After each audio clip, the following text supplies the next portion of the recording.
Today we're going to do a quick review on the 04 Jeep Wrangler Unlimited and how long I've had this vehicle and what do I think about it. I bought it in 2006, and if those of you aren't familiar, this is known as the LJ, or the First Edition Unlimited. It's based off the TJ platform. LJ stands for Long Jeep. It has an increase of 10 inches on the wheelbase, and that provided an extra 2 inches of legroom in the back seat and 13 inches of room in the cargo space, which made a huge difference compared to the TJ. If you've ever tried to load anything in a TJ, it's probably about as wide at the back seats down as a shoebox. This also came with a famous 4-liter inline 6. This has the 4-speed automatic transmission. Upgrades on this one, 04 did not come with the Rubicon model. That came out in 05 and 06. These were limited run only, and the 04 only came with the automatic.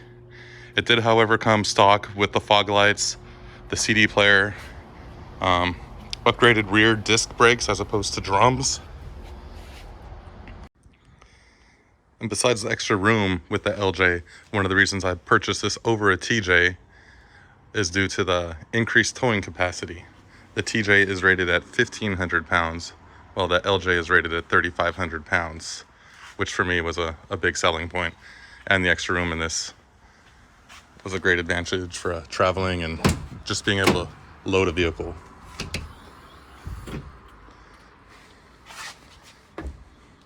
So there's your current space, and this seat here also folds down.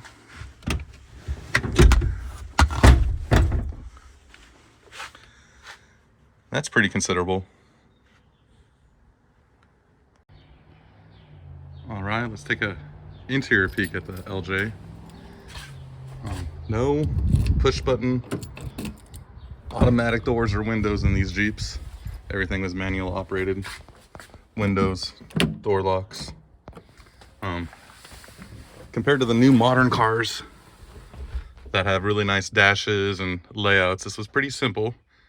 This is based on the TJ, which has been around a while, even before 04. I want to say 97, 98, first year of the TJ. A lot of hard plastic everywhere, all controls.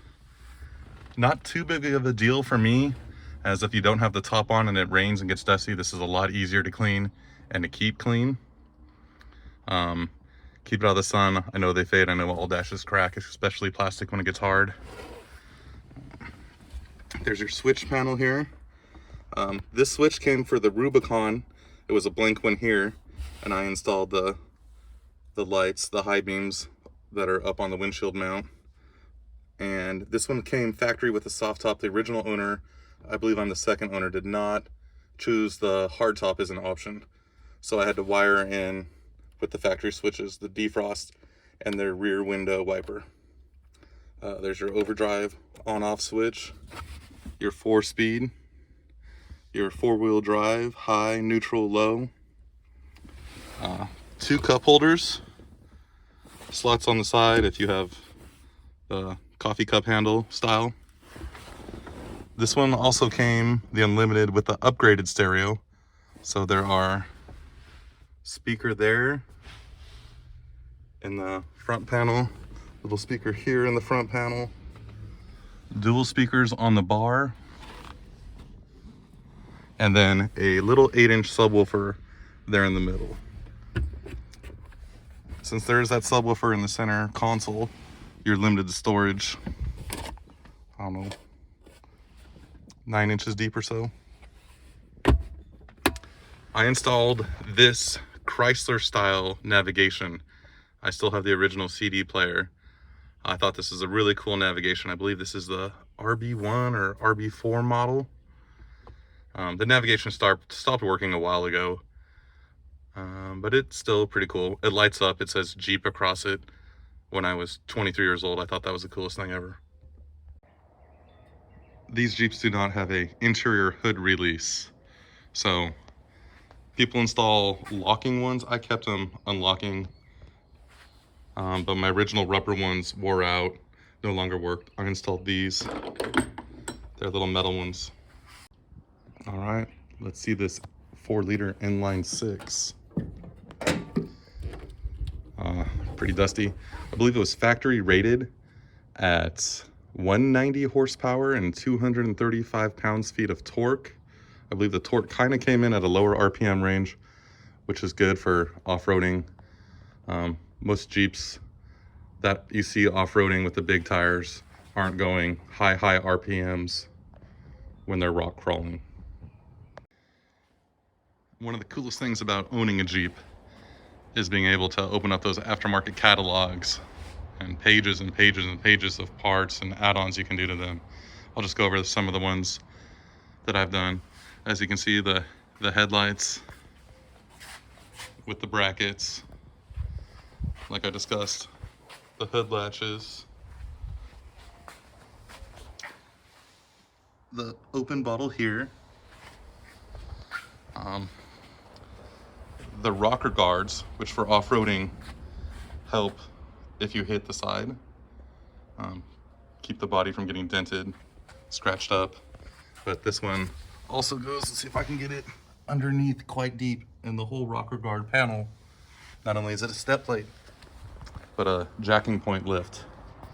Put a gas cover on here. I did a non-locking one, but the original one was just the gas cap on the inside, and you could just see it, and I thought it looked tacky.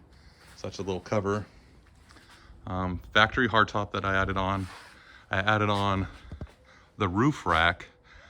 If anyone does a roof rack in the future, I know they make different supports and different styles that mount to the frame or to the body.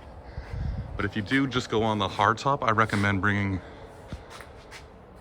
your point over to give it more support on the edge. I thought it would look cooler in between the slots on the hardtop, and in doing that, it decreased its weight load. If I put too much weight on my rack, it bends down and sags. So I kind of implemented that by putting a wedge underneath the roll bar. I just left a piece of wood and a rag under there to help support it.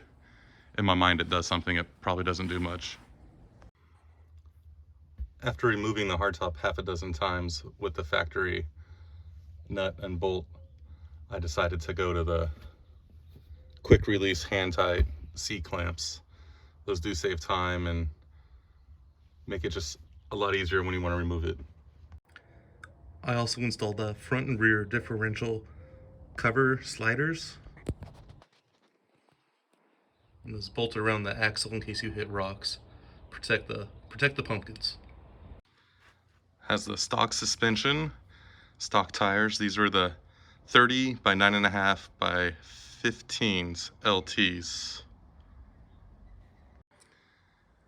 So I bought this Jeep in 2006, and it's a 2004 model. Had roughly 10,000 miles on it.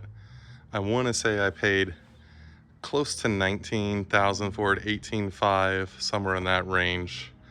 Now it's kind of considered, I've read articles, to be the holy grail of the Jeep. It is rare. They only made them for those 3 years, 04, 05, 06. Roughly, I want to say 45,000. The Rubicon ones are even more rare. I think of the 45,000, only 12 or 13,000 Rubicons were made. Impressions of the Jeep driving: it's an older vehicle. It's really rough, has those solid axles. It bounces down the road. It does not get good gas mileage, especially with that 4-speed auto, even on flat ground at sea level with about a 30-mile-per-hour headwind trying to maintain 75 miles an hour, it might downshift.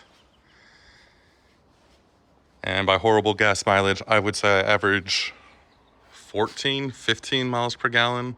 Like I said, stock suspension, stock 30-inch tires. The gearing on this on the rear is stock. It's 373s.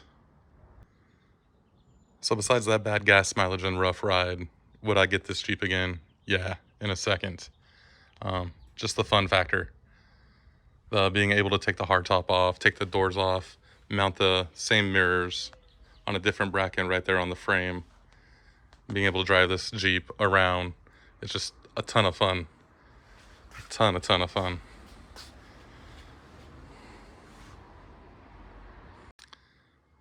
So my funniest experience with the Jeep isn't pulling out one of the newer Broncos getting stuck, But being at the Stearns Wharf in Santa Barbara early one morning, parked on the pier right next to I'd say 2016, 2017 Porsche GT3 RS. And I got out, stood back and took a couple pictures of the Porsche and the Jeep next to each other because I thought it was kind of funny. Some guy walked up to me and said, "I love your car." And I laughed and I said, "I wish I could own that Porsche." And he said, "No, I thought you owned that Jeep." And I started laughing really hard and I said, "Oh yeah, that's my Jeep." And he said, "Oh yeah, you don't see an LJ like that unmolested." And what he meant by that was with the factory suspension.